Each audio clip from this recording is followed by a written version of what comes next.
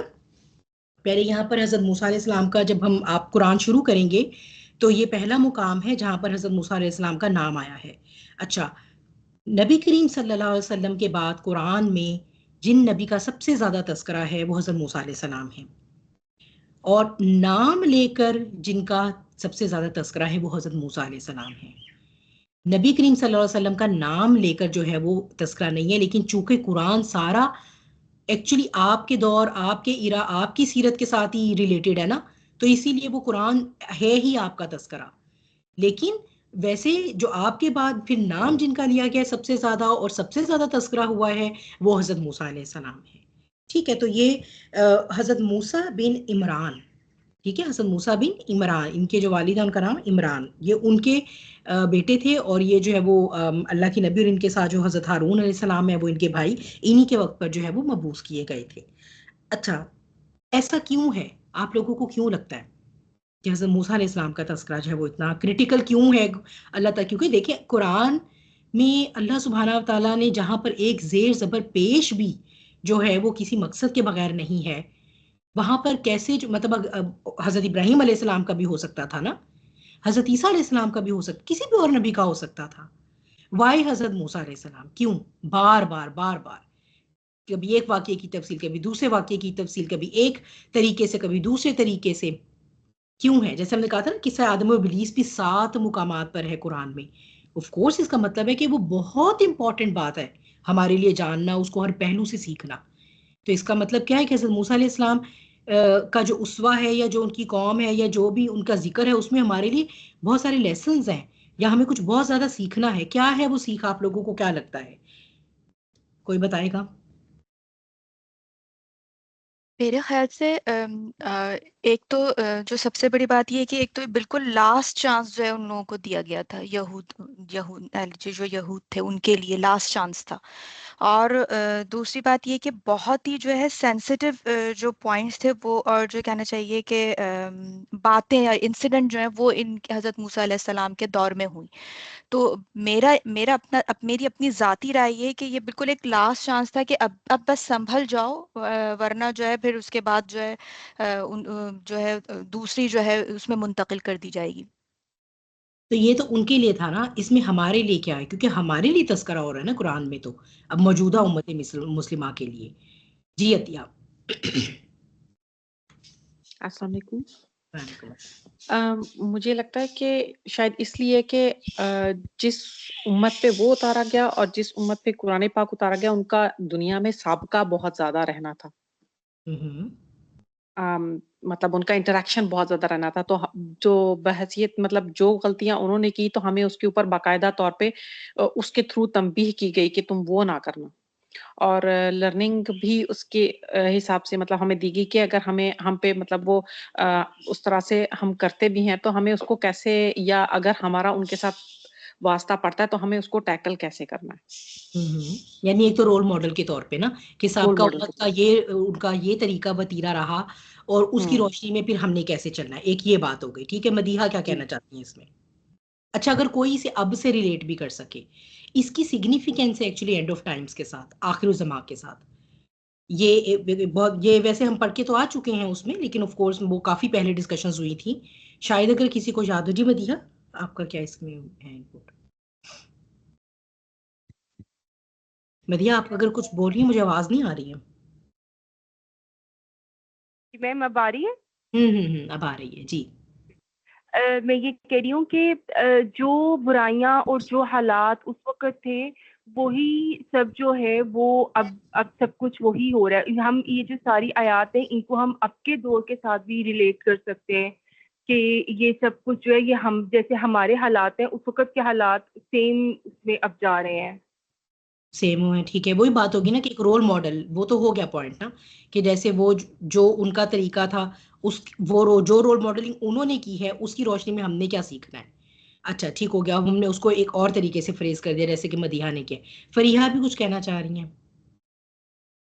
जी मैं मेमुना मैंने कहीं मतलब एक दफा मैं नुमान अली खान का ही शायद सुन रही थी कोई लेक्चर, और उन्होंने ये बात कही कि जब आप सल्लल्लाहु अलैहि वसल्लम की जिंदगी में यानी हर हर मौके पे अल्लाह ताला ने हजरत मूसा अलैहिस्सलाम की मिसाल देकर जो है वो चीजों को एक्सप्लेन किया है, अल्लाह आप आप सल्लल्लाहु अलैहि वसल्लम को, और कि जिस तरह से उनको मतलब बहुत ज्यादा कहते हैं कि उनको जिस तरह की मुश्किलात का सामना करना पड़ा, आप सल्लल्लाहु अलैहि वसल्लम को भी अपने दौर में जो है वो उसी तरह से उसी किस्म के हालात से गुजरना पड़ा। तो उन चीज़ों को भी आपस में रिलेट करते हुए उन्होंने डिस्कस किया था इस चीज़ को, और मेरे ज़हन में बस यही आ रहा था कि क्योंकि उनकी ज़िंदगी के हालात और आप सल्लल्लाहु अलैहि वसल्लम की ज़िंदगी के हालात काफ़ी मैच कर रहे थे, कि किस तरह से उनकी कौम ने उनके साथ जो है वो बर्ताव रखा। तो उस चीज़ को जो है अल्लाह ताला ने एड्रेस करते हुए आप सल्लल्लाहु अलैहि वसल्लम को जो कहें कि उनको इन सब चीज़ों को किस मतलब कि उनके साथ क्या मामला हुआ और आपके साथ क्या हो रहा है, तो आप मतलब हौसला रखें या इस तरह से करके ना, this was what I heard, और जो मुझे थोड़ा बहुत याद है। तो हम्म। ये थोड़ी-सी इस वज़ह से उनका ज़िक्र काफ़ी ज़्यादा है कुरान पाक में। यानी ये कि एक तो हमारे लिए एज एन उम्मा भी एक रोल मॉडलिंग के लिए अल्लाह ने मिसाल पेश की, फिर हमारे नबी के लिए भी कि देखिए आपसे पहले जिनको बाकायदा शरीयत दी गई थी वो ये नबी थे, वो हज़रत मूसा अलैहिस्सलाम थे। तो उनको उनको उन्हें कैसी मुश्किलात का सामना करना पड़ा, और ये उनकी कौम की साइकी जिसका आपसे अब मदीने में पड़ रहा है, ये है उस कौम की साइकी। तो आपने ए नबी अब किस तरह से इनको टैकल करना है और आपने किस तरह से जो है वो मतलब हिम्मत करनी है जैसे भी, ठीक है। एक फरिया ने हमारे लिए ये पॉइंट ऐड किया। जी राबिया। जी हाँ, मेरा भी ये एक तो यही था कि नबी करीम सल्लल्लाहु अलैहि वसल्लम के ज़माने में जैसे लोग इनकार करते थे, बार-बार कहते थे, तो एक तो उसी से रिलेटेड बात थी, और सेकेंडली जैसे आजकल के दौर में वही जैसे भी आपने बात की थी नस्लकशी के बारे में, तो उससे भी रिलेटेड है कि जैसे वहाँ पे नस्लकशी होती थी, और फिर इस तरह से हमें भी इस चीज़ को ख्याल करना चाहिए कि अल्लाह ताला एक अज़ाब दे रहा है, हमें उसकी तरफ मतलब अल्लाह ताला हमें अल्टीमेट कर रहा है कि मतलब सुधर जाओ, वापस आ जाओ अपनी जगह पर। तो वेरी गुड, वेरी गुड, इस लिहाज माशाल्लाह, से इसके माशाल्लाह। बिल्कुल एग्जैक्टली यही एक्चुअली एक कनेक्शन है कि अगर हम देखें आखिर उस जमान में कि अल्लाह सुब्हानहू व तआला ने बनी इसराइल को जो अब यहूदी एक्चुअली कहलाते हैं, इन्हें मुकम्मल तौर पर ख़त्म नहीं किया था। हालांकि इन्होंने हज़रत ईसा को ना सिर्फ ये कि उन पर ईमान नहीं लाए थे बल्कि उन्हें कत्ल करने की कोशिश की थी। तो हर कौम के बारे में क्या डिसीजन हो जाता था, जब वो हुज्जत के बावजूद ईमान नहीं लाती थी तो उसे ख़त्म कर दिया जाता था। लेकिन यहूद को अल्लाह ने ख़त्म नहीं किया पूरा, उन्हें बाकी रखा। क्या बताने के लिए आखिर उस ज़मां में कि एक तो ये कि जो मौजूदा उम्मत मुस्लिमा है ना, ख़ास तौर पे अरब अगर हम देखें, तो मौजूदा उम्मत मुस्लिमा की जो तज़लील होनी है ना आखिर ज़मां में, वो इस साबिका उम्मत मुस्लिमा के हाथों होनी है। ये कनेक्शन है। और फिर ये कि जिस तरह बनी इसराइल खुद फिरौन की तहजीब में परसिक्यूटेड थे ना, आज ये एक्चुअली खुद उस फिरौन की तहजीब को प्रैक्टिस कर रहे हैं। क्योंकि जैसे जब हमने एंड ऑफ टाइम्स देखा था तो मैंने आपको बताया था कि जो $1 का नोट है उसके पीछे इहराम मिस्र के का साइन बना हुआ है। यानी ये जो आज का इल्यूमिनाटी है, जो आज का एलीट है इस दुनिया का, जो भी आज का हुक्मरान तबका है, ये अपने आप को फिरायना मिस्र से रिलेट करता है, उसकी तहजीब से रिलेट करता है। जब भी तो ये जीनोसाइड और जादू और वो सारी चीजें उन्हीं सारे हथियार को प्रैक्टिस कर रहा है जो कि फिरायना मिस्र किया करते थे। वो और बात है कि उस वक्त परसिक्यूट कौन हो रहे थे? यहूद। आज वही यहूद जो है वो उसी चीज को प्रैक्टिस कर रहे हैं, और आज परसिक्यूट कौन हो रही है? मौजूदा उम्मत मुस्लिमा। और मौजूदा उम्मत मुस्लिमा क्यों परसिक्यूट हो रही है? जैसे कि राबिया ने कहा कि ये हमारी अपनी हरकतें हैं जिसकी वजह से हम इस तजलील का शिकार हैं। तो ये जो अल्लाह ने एक एंड ऑफ टाइम्स में जो है वो हमें एक ये चीज़ दिखानी थी ना, वो ये एक रिलेशन जो है वो है। फिर ये कि वो जैसे फिर आगे मसीह दज्जाल ये अपने मसीह को लेकर आएंगे, फिर ये कि अल्टीमेटली इन्हें ख़त्म कर दिया जाएगा, ठीक है। लेकिन ये कि उससे पहले जो है ये हम मौजूदा उम्मत मुस्लिमा को बताया जा रहा है कि जो भी उम्मत अल्लाह की तरफ से जिसे किताब की जिम्मेदारी दी गई है और वो अपनी जिम्मेदारी से मुंह मोड़ती है, तो उसके लिए इस दुनिया की शान शौकत भी ख़त्म कर दी जाती है। यानी आखिरत में तो अकाउंटेबिलिटी है ही है, लेकिन इस दुनिया में भी फिर उसे जलील किया जाता है। क्योंकि ऑफ कोर्स ये किसी भी एक ऐसी उम्मत से जिस पे कभी किताब नहीं उतारी गई, उससे एक्सपेक्टेशन भी नहीं रखी जाती, जिसे किताब, अंबिया, नबी, तालीम, एवरीथिंग अल्लाह ताला से, अल्लाह की मार्फत की दे दी गई है। और नस्ल दर नस्ल अब उसमें, यानी जब से शरीयत मोहम्मदी सल्लल्लाहु अलैहि वसल्लम भी है, तो नस्ल दर नस्ल आप देखें स्कॉलर्स ने हम तक इस इल्म को पहुंचाया है। तो अब हम ये तो नहीं कह सकते कि हमें पता नहीं था, हम जूं थे, हम तो बहुत मासूमियत में मर गए दुनिया से, इसलिए हमने ऐसे कर लिया, हम तो गफलत में थे। तो अब हमारे पास एक्सक्यूजेज नहीं है। एक्सक्यूज की बिल्कुल गुंजाइश खत्म करने के बाद भी अगर वो उम्मत जो है वो अल्लाह के कमा से मुंह मोड़ती है, तो फिर उसे जिल्लत व ख्वारी का शिकार होना पड़ता है, खा वो साबिका उम्मत थी, खा वो ये उम्मत है। ठीक है, तो यहूदी भी कितना अरसा परसिक्यूटेड रहे हैं ईसाइयों के हाथों ही, जो हमने डार्क एजेस ऑफ यूरोप में पढ़ा था। तो ईसाइयों के हाथों उनके साथ क्या सलूक किया जाता था, उन्हें एंटर ही नहीं किया जाता था, एंटर होने की इजाजत ही नहीं होती थी उन्हें मेन यूरोप में। ठीक है, वो तो सबर्ब्स में रहा करते थे। तो बहरहाल वो फिर एक अलहदा तफसील है। तो ये जो है वो इसके साथ था। ठीक है, तो इसमें जो है वो ये आ गया 40 रातों का जो वादा किया अल्लाह ताला ने। तो इसमें हम ये देखते हैं कि सूरह अल अराफ में जो है वो अल्लाह सुब्हानहू व तआला ने एक्चुअली पहले 30 रातों की मियाद मुकर्रर की थी आपके साथ, और फिर जो है वो उसके अंदर 10 रातें पूरी करके उसे जो है वो करके उसे 40 कर दिया गया। और मुफस्सिरीन इसमें कहते हैं, बहरहाल ये कोई इतनी इंपॉर्टेंट बात नहीं है, लेकिन चलें for the sake of knowledge, कि इसमें जो है वो जुल्कादा का पूरा महीना है और 10 रातें जो है वो जुल्हज्जा की हैं।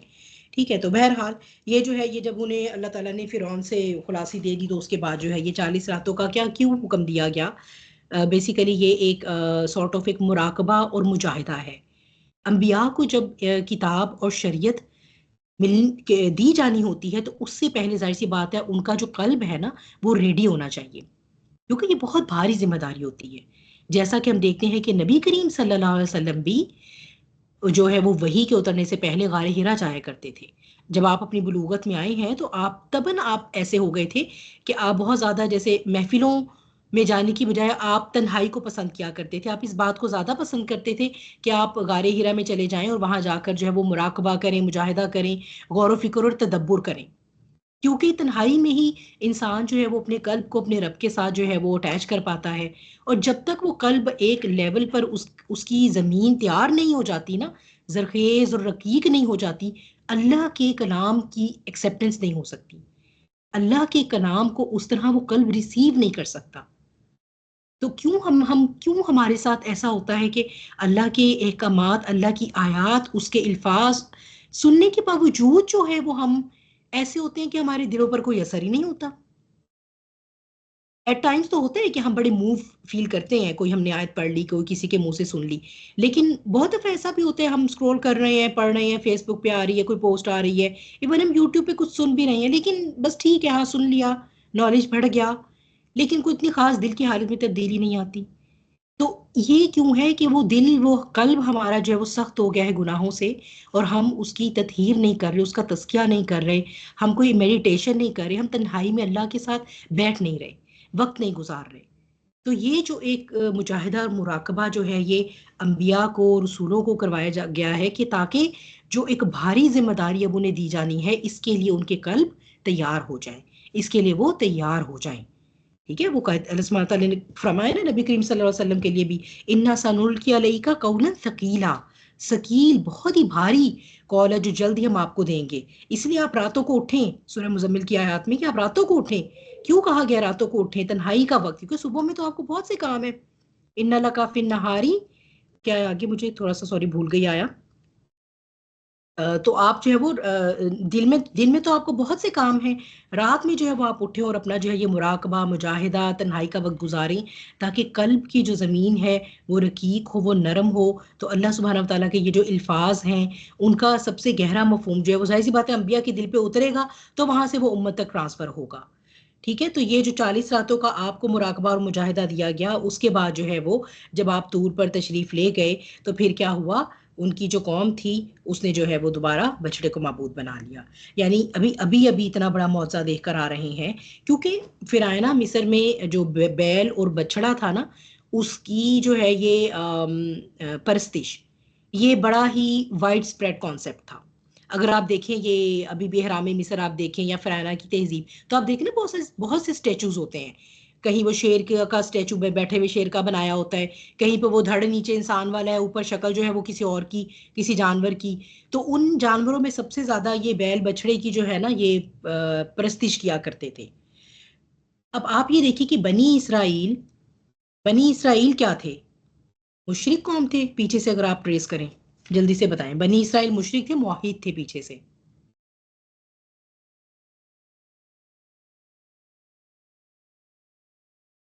बताएं, ये तो इतना मुश्किल नहीं है ना। बनी इसराइल की जो हिस्ट्री अभी हम पढ़कर आए, सो गए, सारी सो गए मुझे लग रहा है।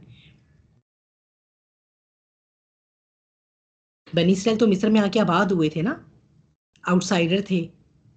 तो वो थे क्या ओरिजिनली? अंबिया की औलाद थे ना। तो उनका दीन क्या था हाँ ओरिजिनली? मुस्लिम थे, हाँ तौहीद था ना मुस्लिम थे, उनका दीन, के शिर्क था? मुस्लिम थे जैसे, हाँ मुस्लिम तौहीद। थे ना, हाँ हजरत वो, यूसुफ अलैहिस्सलाम वगैरह उस तरह से। बिल्कुल वही मैं कह रही हूँ, थोड़ा सा जरा करें ब्रेन को स्ट्रॉन्ग। तो वो, हजरत यूसुफ तो अलैहिस्सलाम जी। हाँ, तो खुद वो क्या थे? वो तो अंबिया की प्रोजनी आ रहे थे, उनकी नस्ल से थे, तो वो तो मौहिद थे। वो कैसे यहाँ तक पहुंचे कि अब उन्हें जो है वो चाहते हैं कि कोई ना कोई स्टैचू हो तो उसको अपना रब माने हम। तो ये एक शिर्क के माहौल में नस्ल दर नस्ल रहने के बाद उनकी बकायदा फितरत ही बिगड़ गई थी। ये फिर क्योंकि मिस्र के मुकामी लोग मुशरिक थे, ठीक है, वो बुतों की पूजा करते थे किसी भी शक्ल में। तो ये उनकी फितरत में भी ये शय गुलामी के वजह से और ओप्रेस रहने की वजह से उनकी ये बाकायदा साइकोलॉजी ही जो है वो पूरी खराब हो गई थी। और सबसे पहले शैतान जो खराबी लेकर आता है वो यही होती है, तौहीद का ख़त्म किया जाना और शिर्क का लाना।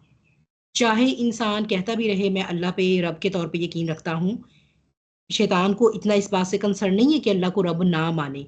उसे इस बात से कंसर्न है अल्लाह को रब मानते हुए भी उसके साथ शिर्क करे। इसीलिए हमें आज उम्मत मुस्लिमा को इस बात की बहुत फिक्र करने की ज़रूरत है कि बेशक हम अल्लाह को अपना रब मानते हैं, नमाजें पढ़ते हैं, सब कुछ है, लेकिन कहीं ना कहीं से किसी शिरके खिफी का कोई दरवाज़ा मेरी ज़िंदगी में खुला हुआ तो नहीं रह गया। तो इस तरह जो है ना, ये उनकी फितरत जो है वो उनकी फितरत में ये चीज़ आ गई थी। तो जब वो बल्कि अभी जब पार करके आए ना समुंदर को, तो उतरते साथ ही हजरत मूसा अलैहिस्सलाम से जब उन्होंने और तहजीबों को भी देखा यहाँ वहाँ कि भाई ये भी जो है वो बछड़े वो कर रही है, बुत की पूजा, और ये भी कर रही है, तो उन्होंने हजरत मूसा से तब ये फरमाइश भी की है, ये भी कुरान में आती है कि ए मूसा तू भी हमें कोई बुत तराश दे। फिर हजरत मूसा अलैहिस्सलाम ने जो है वो उनको डांटा। ठीक है, तो ये सबसे जो है वो पहला हमला। और ये हम देखते हैं कि हज़रत आदम अलैहिस्सलाम के बाद भी जो 1000 साल तक तो तौहीद रही है, लेकिन फिर ये कि हज़रत नूह अलैहिस्सलाम के आने से पहले, कुछ वक्त पहले से जो है वो आहिस्ता आहिस्ता शिर्क किस तरह से क्रीपिंग करवाया है शैतान ने, कि वही जो उनके नेक लोग होते थे पहले उनकी तस्वीरें, फिर उनकी तस्वीरें लटका ली कि हमें इनको इनको देखकर हमें अल्लाह की याद आएगी, इबादत में आसानी रहेगी। और फिर आहिस्ता आहिस्ता उनके तस्वीरों से बुत बन गए, और फिर वो उन्हीं के बुतों की पूजा शुरू हो गई। तो इस तरह ग्रेजुअली इंसान को जो है वो शैतान शिर्क की तरफ लेकर गया।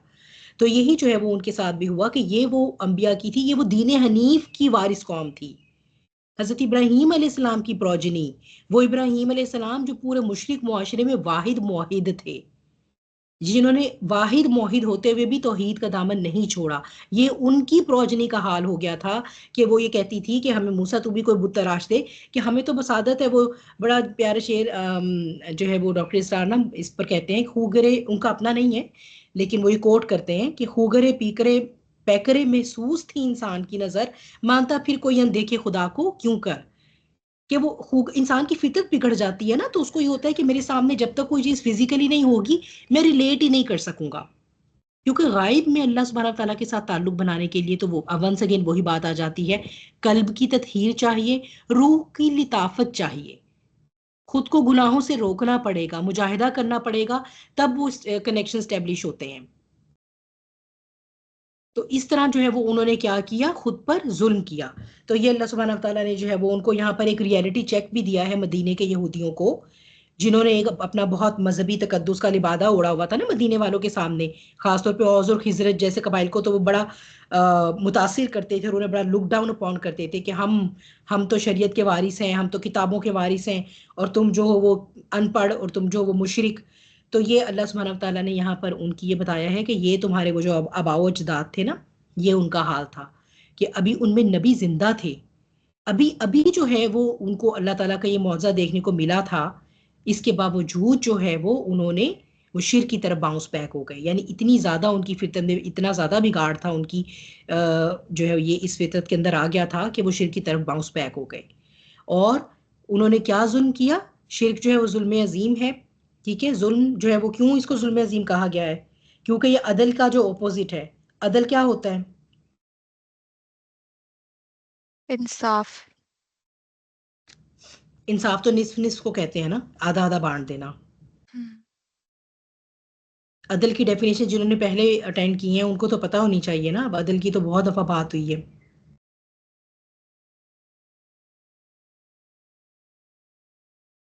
हाँ जी, आरजू, फरीहा, तहमीना, सुमेरा, दो शहन। बातों से सही फैसला करना अ, अ, उसे किस्त कहा मतलब जाता है, उसे किस्त कहा जाता है। अदल होता है वो उसे किस्त कहा जाता है। अदल, डिफरेंट। राबिया। हाँ जी, अदल ये कि मतलब जो हक है, जो मतलब सही है, उस पे कायम रहा जाए, चाहे किसी कोई जाए, मतलब कोई जैसे वो जैसा मतलब हमारे प्रॉफेट सल्लल्लाहु अलैहि वसल्लम ने कहा था कि अगर मेरी बेटी फातिमा भी होती इसकी जगह तो फिर उसका भी हाथ काटने का हुक्म देता। तो यानी कि जो है एग्जैक्टली वो किया जाए, इसमें कोई किसी किस्म की गुंजाइश ना हो। मतलब सही चीज को सही जगह पे रखना। हाँ, थैंक यू आरजू, वरना मैं तो बिल्कुल ही आज जो है ना वो दिल बर्दाश्त हो गई थी। अच्छा, अदल है कि किसी शय को उस जगह रखना जहाँ उसे रखे जाने का हक है। बहुत दफ़ा ये बात हो चुकी हुई है। जहाँ अल्लाह ने सूरज को रखा हुआ है, जहाँ अल्लाह ने ज़मीन को रखा हुआ है, यही अदल है। अगर अल्लाह ताला ये पोजीशंस चेंज कर देंगे तो तबाही आएगी, ठीक है। अदल बराबर बराबर तकसीम करना नहीं होता। अदल का ये मतलब नहीं है कि मर्द और औरतों में चीज़ों को बराबर बराबर तकसीम कर दिया, नहीं।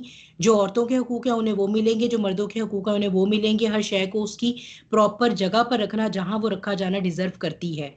तो सबसे ज्यादा तो अल्लाह सुब्हानहू तआला की ज़ात हकदार है ना कि हम उसे उस तरह माने और वो मुकाम दे जिसका वो हकदार है। तो शिर्क क्या होता है? डिस्प्लेसमेंट। या तो हमने खालिक को उठाकर हम मखलूक के लेवल पर ले आए, या हमने मखलूक को उठा के खालिक का दर्जा दे दिया। सबसे बड़ी डिस्प्लेसमेंट जो किसी के हक में हो सकती है वो अल्लाह ताला की तो ज़ात है। जब भी तो शिर्क को जो है वो जुल्म अजीम कहा गया है। जुल्म क्या होता है? डिस्प्लेसमेंट। जुल्म अदल का ओपोजिट है, यानी उस शय को वहां ना रखना या उस शय को उसका वो हक ना देना जो उसका बनता है, ठीक है। लेकिन अल्लाह ताला कह रही हैं कि yet I had forgiven you, उसके बाद भी मैंने अफूव से काम लिया, मिटाया तुम्हारे उस गुनाह को तुमसे, शायद कि तुम मतलब शुक्रगुजार बनते। लअल्लकुम तशकुरून, क्यों किया? कि तुम रिकॉग्नाइज करते मेरी फेवर्स को। लेकिन हुआ क्या कि वो एडवर्स इफेक्ट के तुम तो अपने आप को जो है वो प्रिविलेज समझना शुरू हो गए। तुमने कहा बस ये तो हम डिजर्व करते थे, हम तो थे ही इतने अच्छे। फिर जब मूसा को जो बुलाया, जिसके पीछे जो है वो तुम शिर्क पर तुल गए, जो तुमने शिर्क कर दिया, कमिट कर दिया, तो क्यों? वो तुम्हें एक उम्मत का दर्जा दिया जा रहा था, एक शरीयत का हामिल तुम्हें बनाया जा रहा था, तुम्हें किताब दी गई। क्या किताब और फुरकान, कितनी बड़ी नेमत है, ठीक है। तो किताब और फुरकान जो है इसके बारे में भी जो है वो 2-3 आरा है। क्योंकि अगर हम कह देते हैं कि किताब तो हो गई तौरात, तो फुरकान क्या है? तो एक राय ये है कि किताब और फुरकान तौरात ही के 2 नाम हैं, ठीक है। एक मुफस्सिरीन के ग्रुप की राय, जैसे कुरान को भी तो हम कहते हैं ना किताब, वो है ना वो अल्हम्दुलिल्लाहिल्लज़ी अंज़ला अला अब्दिहिल किताबा, जो सूरह कहफ की ही पहली आयत है कि हम्द है उसकी जिसने अपने बंदे पर उतारी किताब। तो किताब कहा जाता है एक ऐसी चीज को जो रिटन होती है और जिसके अंदर अहकामात होते हैं। जैसे हम कहते नहीं है वो या अय्युहल्लज़ीना आमनू कुतिबा अलैकुमुस सियामा, तुम पर कुतिबा, तुम पर फर्ज कर दिया गया, यानी तुम्हें हुक्म दिया गया है रोजा रखने का, ठीक है। तो किताब कुतिबा भी किताब से ही है ना। तो इसका मतलब है एक ऐसा स्क्रिप्चर जिसके अंदर अहकामात हैं, और वो स्क्रिप्चर एक ऐसा भी है। फुरकान का क्या मतलब होता है? फर्क करने वाला, हक और बातिल में। तो यानी ये तो रात ही के दोनों नाम हो गए। जैसे कि कुरान के बारे में भी, कुरान को भी किताब भी कहा गया है और हिकमत भी कहा गया है, फुरकान भी कहा गया है। सूरह फुरकान भी हम देखते हैं। फिर इसके अलावा कुरान का अपना ये नाम फुरकान का जो है वो इस्तेमाल हुआ है कुरान में, ठीक है। तो ये तौरात ही के 2 नाम हो गए। कुछ मुफस्सिरीन कहते हैं कि किताब से मुराद तो हो गई तौरात, और फुरकान से मुराद है वो मौजज़े जो हज़रत मूसा अलैहिस्सलाम को दिए गए। क्योंकि मौजज़ा जब आ जाता है, रूनुमा हो जाता है, तो वो हक और बातिल में फ़र्क कर देता है। तो इसलिए जो मौजज़ात हैं वो हो गए फुरकान, ठीक है। फिर एक जो कुरान से ही हम देखते हैं, सूरह आला है, उसमें जो है वो ये कहा बताया गया है ना, इन्ना लफी हादा इन्ना हादा लफी सुहुफिल ऊला सुहुफ इब्राहीमा व मूसा। तो कुरान में ये हमें कुरान से पता चलता है, सूरह आला की आखिरी आयत से, कि हज़रत मूसा अलैहिस्सलाम को सिर्फ किताब तौरात नहीं दी गई थी, उन्हें कुछ सहाइफ भी दिए गए थे, सुहुफी मूसा व इब्राहीमा। तो उन्हें कुछ सहाइफ भी दिए गए थे। तो किताब हो गई तो रात, उसके अंदर क्या है, अहकामात है, शरिया की बातें हैं। और फुरकान हो गए क्या, वो सहाइफ जिसके अंदर क्या है, हिकमत की बातें हैं, वाज़ो नसीहत है, रिक्कत की बातें हैं, तज़किये की बातें हैं। ठीक है, तो बहरहाल ये 3 आरा हैं, तीनों ही सही हो सकती हैं, तीनों ही सही होने के बहुत ज़्यादा चांसेस हैं। और देखा जाए तो वो तीनों ही हमारे उस विजन को बेसिकली एक्सपैंड कर रही हैं। इसमें कोई भी ऐसी बात नहीं है जो कोई कॉन्ट्राडिक्ट करे, या कोई भी ऐसी बात नहीं है जो कुरान के या सुन्नत के कॉन्सेप्ट के खिलाफ हो। ठीक है, हम ये भी कह सकते हैं कि ये तौरात ही के 2 नाम हैं, हम ये भी कह सकते हैं कि तौरात और आपके मौजज़े हैं, और हम ये भी कह सकते हैं कि एक तौरात है और फुरकान जो है वो सहाइफ हैं जो आपको दिए गए। वल्लाहु आलम बिस्सवाब। तो क्यों दिए गए, कितनी बड़ी नेमत हुई, लअल्लकुम तहतदून, ताकि तुम हिदायत पाते, ताकि तुम्हें पता चलता कि इस दुनिया में तुम्हें इंस्ट्रक्शन मैनुअल क्यों दिए गए, ताकि तुम्हें पता चल जाता कि कैसे ये सारे टूल बरतने हैं। जैसे कि लास्ट टाइम भी हिदायत के बारे में बात हो रही थी। तो ये इतना बड़ा अल्लाह का तुम पर इनाम हुआ, ठीक है, येट तुमने क्या किया, तुम जो हो वो मीनवाइल क्या कर रहे थे, पीछे बछड़ा बनाकर, वो सामरी का जो बछड़ा बना रहे ना, उसकी तफसील आती है सूरह ताहा में और सूरह अल आराफ में। चूंकि मैंने आपको बताया यहाँ पर वाकयात की तफसील नहीं आ रही, ठीक है, यहाँ पर वाकयात जो हैं वो उनका सिर्फ मेंशन किया जा रहा है। तो इसी से रिलेटेड अगली आयत मैं उसकी खुदी कर देती हूँ, और ये इतनी लंबी नहीं है इंशाल्लाह, ताकि हमारा ये वाला क्लोज हो जाए। बाद अऊज़ु बिल्लाह व इज़ क़ाला मूसा लिक़ौमिही या क़ौमि इन्नकुम ज़लमतुम अनफुसकुम बित्तिख़ाज़िकुमुल इज्ला फ़तूबू इला बारिइकुम फ़क़्तुलू अनफुसकुम ज़ालिकुम ख़ैरुल लकुम इंद बारिइकुम फ़ताब अलैकुम इन्नहु हुवत तव्वाबुर रहीम।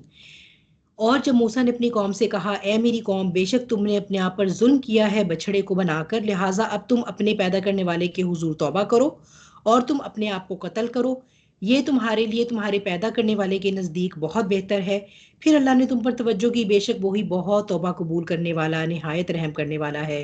तो ये जो अल्लाह सुब्हानहू व तआला ने, ये पिछली आया से उसका रिलेशन है कि जो उन्होंने माबूद बनाया, शिरक किया, जुल्म किया, जुल्म अजीम किया, तो अल्लाह सुब्हानहू व तआला ने जो उन पर फिर उन्हें माफ़ किया है, उसका एक तरीका कार वज़ा किया गया।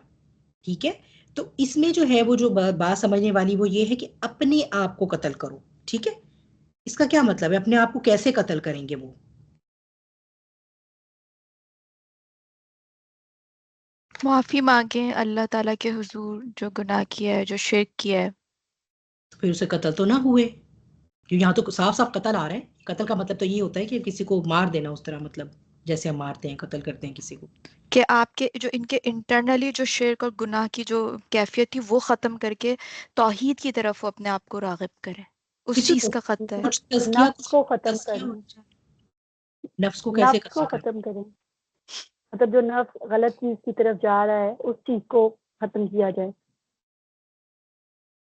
अच्छा, ये जो आप कॉन्सेप्ट दे रहे हो ना, यहाँ पर लिटरली इसका मतलब ये है कत्ल करना, जान से मार। देखिए, कत्ल को जो है ना वो हम वर्चुअल मीनिंग में नहीं लेते। अगर हमने नफ्स ही मारना है तो उसके लिए और बहुत से वर्ड होते हैं, मुजाहिदा, तज़किया, मुराकबा, वो कोई इस तरह का अल्लाह सुब्हानहू व तआला जो है वो यहाँ पर बेसिकली सीधा सीधा मारने का हुक्म दिया जा रहा है, जिसे कहते हैं जान से मारना।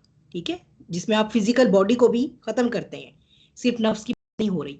ये जो एक नफ्स का है ना, ये एक मुल्हिदाना राय है। ठीक है, एथिस्ट जो लोग एथिज्म की तरफ ज्यादा इंक्लाइंड होते हैं ना, वो यहाँ से, क्योंकि उन्होंने अल्लाह ताला के हर हुक्म को न्यूट्रलाइज जो करना होता है, उन्हें जब ये लगता है कि ये जो कैपिटल पनिशमेंट्स है ना, ये तो बहुत ही जालिमाना सजाएं हैं, तो वो फिर बेचारे समझते हैं कि ये उनकी जिम्मेदारी है कि अल्लाह के उतारे गए शरिया अहकामात को किस तरह हम तोड़ मरोड़ के और उसके लफ्ज आगे पीछे करके, उसकी कोई और ट्विस्टेड इंटरप्रिटेशन करके ना किसी तरह जो है ना वो इसे हम पीपल प्लीजिंग बना दें। अगर हम कहेंगे कि कत्ल कर रहे हैं लोग एक दूसरे को मुर्तिद होने पर, तो ये तो इट साउंड्स वेरी क्रूअल। ठीक है, तो लोग हमें बुरा भला कहेंगे, लिहाजा जो है वो ये कि अब अल्लाह को रब तो मान रहे हैं, ठीक है, क्योंकि वो तो हमने दिखाना है कि मुसलमान है, लेकिन ये कि जो है वो उसको थोड़ा सा ना न्यूट्रलाइज कैसे करें, शुगर कोटिंग कैसे करें, उसको एक्सेप्टेबल बनाएं सबके लिए। तो ये जो है ना बेसिकली कोई तज़किया नफ्स के मीनिंग में यहाँ नहीं आ रहा। क्योंकि उस कौम पर हुज्जत कायम हो चुकी हुई थी। उस कौम में अल्लाह के नबी आ गए थे, अल्लाह के नबी मौजूद थे, अल्लाह ने अपने उन्हें मौजज़ात दिखा दिए हुए थे, उसके बाद उन्होंने ये शिर्क किया है। वो कोई बेचारे इग्नोरेंट बीइंग्स नहीं थे कि जिन्हें अल्लाह के वजूद का एहसास ही नहीं था। फिर वो बनी इसराइल थे, वो मौहिदीन रहे हैं, उनमें अंबिया थे पहले भी। ये नहीं कि उन्हें अपनी हिस्ट्री का भूल गया था या पता नहीं था, येट उन्होंने ऐसे किया।